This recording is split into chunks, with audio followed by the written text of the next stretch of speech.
Irish coaches on the road this week. Is there a lot of activity? Yeah, very, very much so. They got on the road Tuesday morning, at dawn.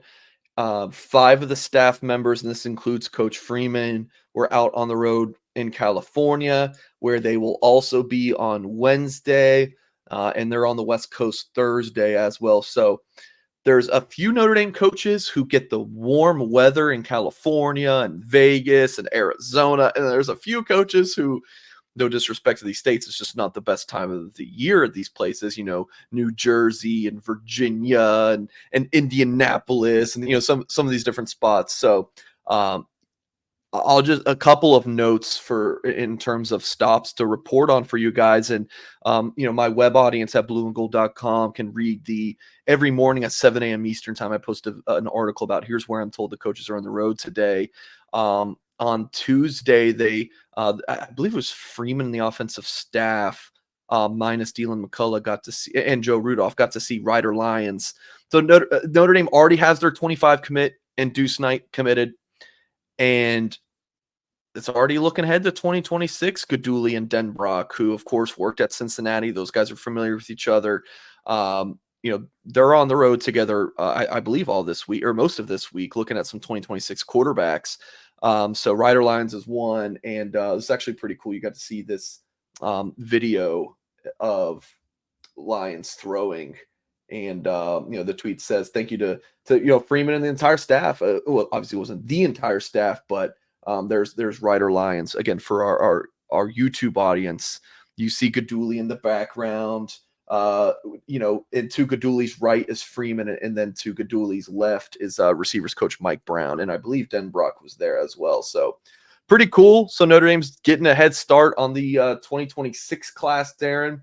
And then I'm told on Wednesday they will get to see Brady Smeagol, who is a 6'4", 180-pound quarterback at Newberry Park, California. An elite passer early on in the 26th class, and he's visiting Notre Dame this weekend. So, I do like how early the Irish are on the 26th class. And Smeagol and Lions, they offered several months ago. So it's not like they're just starting on the 2026 class. And then you get Smeagol, who's the first guy they've offered in that cycle who's been able to visit campus. Again, that'll take place this weekend. So you like to see that. And these guys are pretty darn good passers. And then Lions, by the way, is at Folsom High School, which is the school that produced Rico Flores. Just to throw that out there. So there's some familiarity with that school, and it's one of the top schools in the country. Mike, what about this weekend for the Fighting Irish? Anything happening? Oh, yeah. Big recruiting weekend for Notre Dame.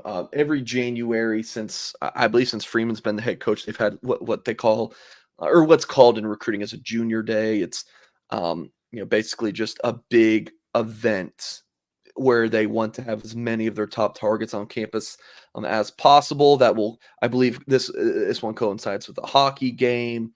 I know hockey games in Notre Dame football are kind of, sketchy to talk about, but the kids love going to these hockey games. This recruiting weekend in the past has really done very well for the Fighting Irish. Styles Prescott was at this one last year. I'm just thinking off the top of my head, like guys who would eventually commit to Notre Dame. Preston Zinter the year before. Like there's always a few of these guys who will end up committing to the Irish, and there are several top targets on campus. And I quickly just wanted to mention a couple of offensive linemen who are told will be on campus. You have Owen Strebig from Wisconsin, 6'7", 295 pounds. I would probably argue Notre Dame's I don't have access to Notre Dame's board, 1 through 5, whatever they rank the offensive tackles. But if I had to guess, I would say Strebig has been their top guy. And he's coming off of a Wisconsin visit, the home state school. But he has been, this will be his 6th trip to Notre Dame, which is more than he's been to Wisconsin, according to his On-3 Visit Center. So that's a big visit. And then you have Jack Lang from Missouri, 6'8", 275 pounds, another highly coveted, highly ranked 4-star offensive tackle. So that's just a couple of the names. It's a big offensive tackle recruiting weekend for Notre Dame. And if you're a Notre Dame fan wanting to learn more about the Irish recruiting weekend, go to blueandgold.com.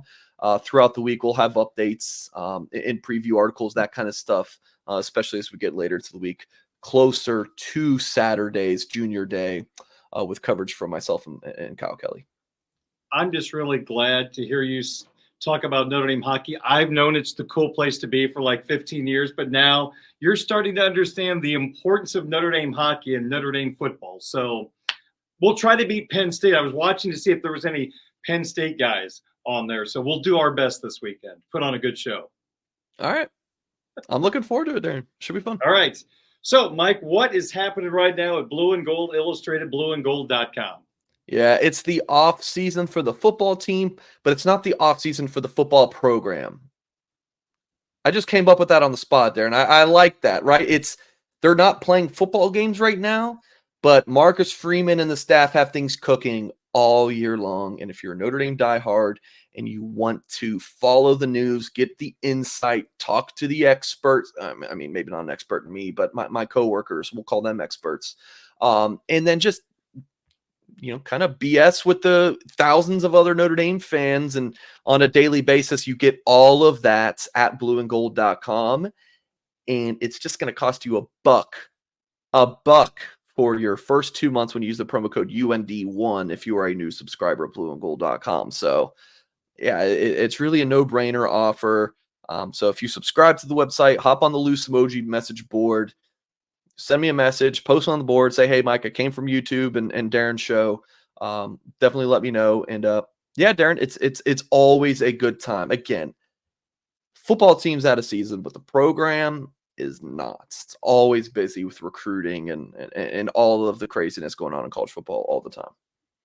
And I know your colleague Tyler Hork is starting a series of articles going back and watching all of Riley Leonard's games at Duke and offering analysis. So you've got that to look forward to. That'll be in that 2-month window as well. All right.